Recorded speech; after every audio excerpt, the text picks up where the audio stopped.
Hi and welcome to this channel.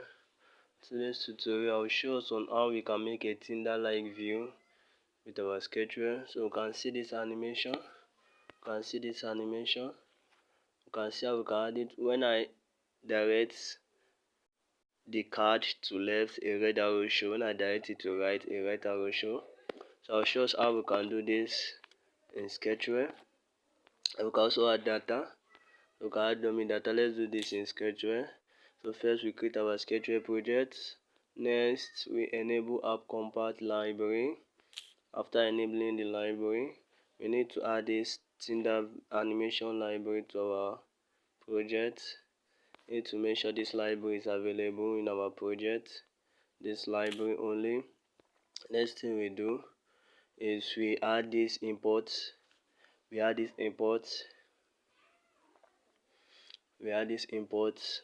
Now is all. After adding this import, the next thing we do is we add an horizontal linear view, that is linear v. Then we convert it to this.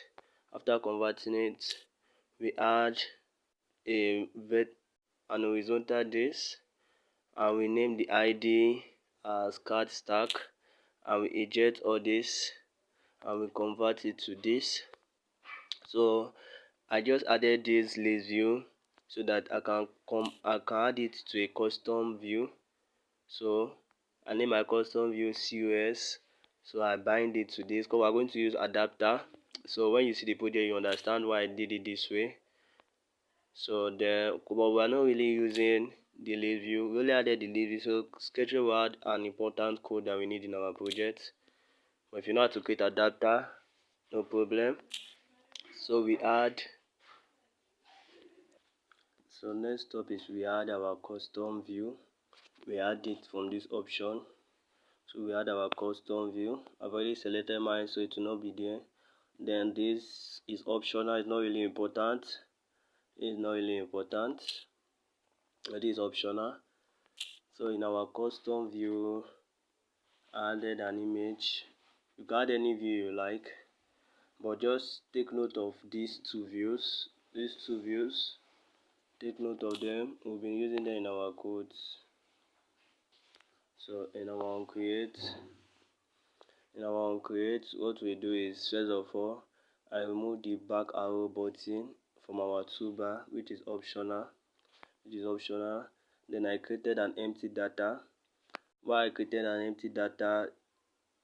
Because the number of data I add will be the number of cards that is displayed here. So since I'm only adding one, since I'm in the beginning, when the app launches, I add 10 data. That's why I say repeat 10. So it's not a must, you must do this. Why I made it empty is because I will not be doing anything on by custom view. So that's why I just leave it empty. So we add all these codes. Then we pass our adapter to our card stack. Then we listing for events. So this is also optional. Okay, let's take a look at this. So this RID image view 2 and RID image view 1, where they are is here. They are the ones in our custom view. That is all. Thanks for watching this video. Please subscribe.